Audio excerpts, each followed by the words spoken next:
বন্যার পানিতে ডুবে যত মানুষ মারা যান তার চেয়ে অনেক বেশি মানুষ মারা যান পানিবাহিত অসুখের জন্য। এ সময় ময়লা দূষিত পানি পেটে গিয়ে কলেরা, ডায়রিয়া সহ নানা রকম ভয়াবহ অসুখ ছড়ায় এবং সবচেয়ে বেশি আক্রান্ত হয় শিশুরা। এজন্যই বন্যার সময় আমাদের একটা মূল প্রায়োরিটি হচ্ছে মানুষের জন্য বিশুদ্ধ পানির ব্যবস্থা করা এবং প্রচুর পরিমাণে। এর মধ্যে দেশে কমপক্ষে 50 লাখ মানুষ বন্যার কারণে ক্ষতিগ্রস্ত হয়েছেন।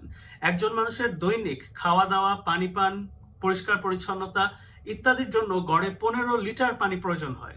তার মানে বুঝতেই পারছেন এই অবস্থায় দেশের বন্যা দুর্গত এলাকায় বিশুদ্ধ পানির চাহিদাটা আসলে কোন পর্যায়ের। সমস্যা হলো বন্যা দুর্গত এলাকায় পানির কোনো অভাব থাকে না, কিন্তু বিশুদ্ধ পানি পাওয়া খুবই দুষ্কর। সেটার কারণ টিউবওয়েল গুলো থাকে পানির তলায় এবং এ সময় পানি ফুটিয়ে খাওয়ার ব্যবস্থা করা সম্ভব হয় না।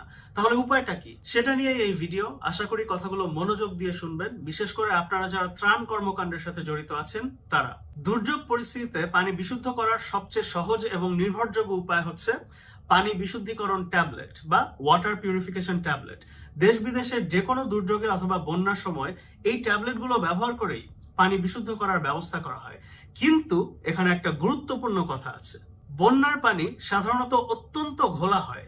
এই ট্যাবলেটগুলো কিন্তু ঘোলা ময়লা পানিতে ঠিকমতো কাজ করতে পারে না। কাজেই এসব ট্যাবলেট ব্যবহার করার আগে অবশ্যই পানিকে পরিষ্কার করে নিতে হবে। আমরা এর মধ্যে মাঠ থেকে খবর পেয়েছি অনেকে ঘোলা ময়লা পানির মধ্যে সরাসরি ট্যাবলেটটা দিয়ে দিচ্ছেন।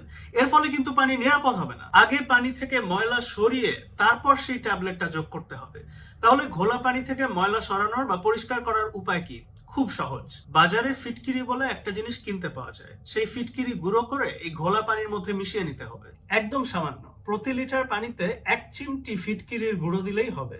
মানে একটা কলসের মধ্যে যদি 20 লিটার পানি থাকে, সেখানে মোটামুটি আধা চামচ ফিটকিরির গুঁড়ো বা পাউডার দিয়ে দিলেই কাজ হয়ে যাবে। তো এরপর পানিটাকে একটু নেড়ে যদি আধা ঘন্টা 1 ঘন্টা রেখে দেন, দেখবেন তার মধ্যে পানির সমস্ত ময়লা একদম তলানি হয়ে পাত্রের নিচে জমা হয়ে গেছে। এরপর উপরের পরিষ্কার পানিটাকে অন্য একটা পাত্রে ঢেলে নিলেই হবে।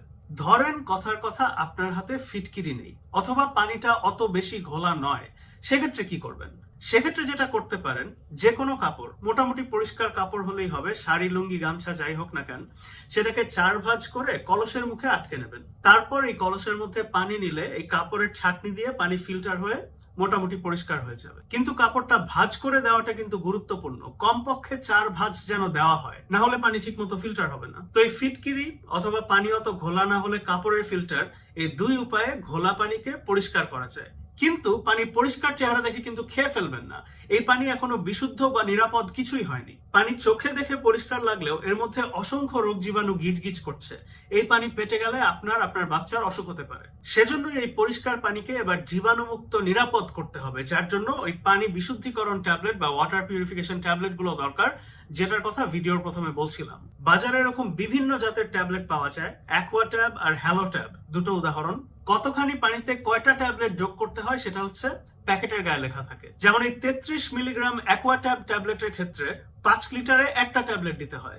তার মানে একটা কলসের মধ্যে যদি 20 লিটার পানি থাকে, সেখানে 4টা অ্যাকোয়াট্যাব ট্যাবলেট যোগ করতে হবে। অর্থাৎ 26 টাকার 1 পাতা ট্যাবলেট দিয়ে এই প্রক্রিয়ায় 50 লিটার পানি বিশুদ্ধ করা সম্ভব। তো এই ট্যাবলেট পানিতে যোগ করার পর আধা ঘন্টা অপেক্ষা করবেন। মানে ওষুধটাকে তো কাজ করার একটু সময় দিতে হবে। এই সময়ের মধ্যে এই ট্যাবলেট পানিতে গলে গিয়ে যত রোগ জীবাণু আছে সব মেরে সাফ করে ফেলবে। এরপর এই পানি খেলে ইনশাল্লাহ কোনো সমস্যা হবে না। একমাত্র সমস্যা হচ্ছে এই পানিতে একটু গন্ধ থাকতে পারে, কিন্তু এটা ভয়ের কোনো কারণ নেই এবং এখানে অন্য কোনো পার্শ্ব প্রতিক্রিয়া বা সাইড এফেক্টেরও কোনো ভয় নেই। মনে রাখবেন, এই ট্যাবলেট গুলো কিন্তু নতুন ওষুধ না। দেশ বিদেশের যত রকম দুর্যোগ হয়, আমাদের দেশে এর আগে যত বন্যা, সাইক্লোন, রোহিঙ্গা শরণার্থী শিবির, সব রকম দুর্যোগে এই ট্যাবলেট গুলো গণহারে ব্যবহৃত হয়েছে। আপনারা ইনশাল্লাহ নিশ্চিন্তে এই ট্যাবলেট গুলো ব্যবহার করে পানি বিশুদ্ধ করতে পারবেন এবং নিজে এবং আপনার বাচ্চাকে খাওয়াতে পারবেন। কথার কথা মনে করেন আপনার হাতে ট্যাবলেট নেই, বাজারে স্টক শেষ বা কোনো কারণে পাওয়া যাচ্ছে না, তাহলে কি করবেন?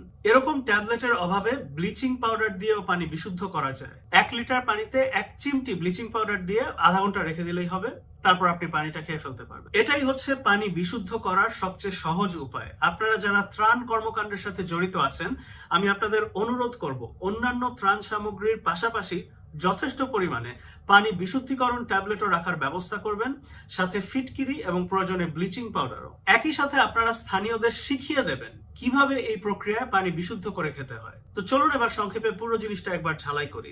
পানি যদি বেশি ঘোলা হয় তাহলে ফিটকিরি গুঁড়ো করে প্রতি লিটারে 1 চিমটি ফিটকিরি মিশিয়ে কিছুক্ষণ রেখে দেবেন। আধা ঘন্টা 1 ঘন্টার মধ্যে ময়লা নিচে থিতিয়ে পড়লে উপরের পরিষ্কার পানিটা আরেকটা পাত্রে নিয়ে নেবেন। যদি পানি অত বেশি ঘোলা না হয় অথবা হাতের কাছে ফিটকিরি না থাকে, তাহলে একটা কাপড় 4 ভাঁজ করে সেটা দিয়ে পানিকে ছেঁকে বা ফিল্টার করে পরিষ্কার করে নিতে পারেন। এভাবে পানি একবার পরিষ্কার হয়ে গেলে সেখানে ওই পানি বিশুদ্ধিকরণ ট্যাবলেট গুলো যোগ করবেন। প্যাকেটে যে কয়টা লেখা আছে সে কয়টা। ট্যাবলেট না থাকলে ব্লিচিং পাউডার প্রতি লিটারে 1 চিমটি। তারপর পানিকে আরো আধা ঘন্টা রেখে দেবেন ওষুধটা যাতে কাজ করার সুযোগ পায়। বাস, বিশুদ্ধ পানি। তো আমি এই ভিডিওতে যে কথাগুলো ভেঙে বললাম সেগুলোই আইসিডিডিআরবির একটা ছবিতে সুন্দর করে সংক্ষেপে দেওয়া আছে। পাশাপাশি তারা একটা ভিডিও বানিয়েছেন যেখানে পানি পরিশোধনের প্রক্রিয়াটা হাতে কলমে দেখানো হচ্ছে। যারা ত্রাণ কর্মকাণ্ডের সাথে জড়িত আছেন আশা করি এই ছবি এবং ভিডিও দেখে নেবেন।